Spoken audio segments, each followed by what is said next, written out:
I probably came in here for maybe the drinking, but really what I found out, really what I was here was for the professional burnout and for high-end executives who run, I ran a large company with 800 employees. I traveled the world. I had plants everywhere.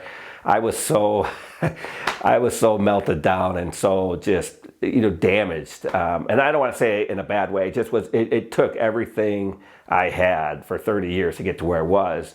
And I always tell people my business is like running a marathon, and I sprinted the first 25 miles, and then when I got to the 25th mile, I collapsed and I had to crawl through.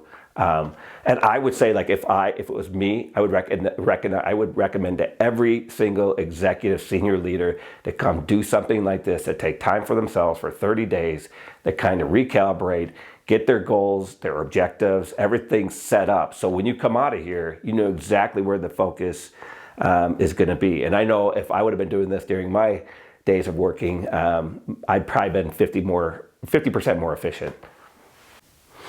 Well, I think the first thing is that when you're a leader, everybody expects everything from you.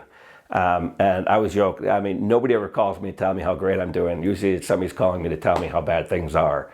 And that gets wearing. And in my business, when you have 800 employees in your family business, you take on that responsibility of everybody else's problems because it is family. And it's a lot when you have your own problems, but you have to put the problems of other people before you because they're the ones working for you. That and just the everyday stress of making sure the bills are paid, continue to grow, looking for new opportunities. Owning an own business or being a senior executive is I don't know what's more stressful because everybody relies on you, and that's a big burden to carry. I know for me, when we did the shadow work, my ego was pretty big. I had a lot of arrogance. And those are the things I didn't like other people. But we started doing the shadow work. I realized that a lot of that was in myself.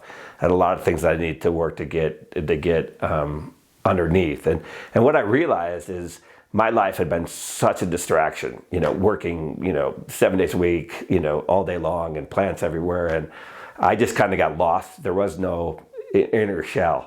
And so when the business got sold, I started to have all these psychological problems, depression, anxiety, and the reason was I was so busy doing work that I never had time to look at it. So when the work was gone, I had all these distractions, and a lot of them were distractions for the things that I loved.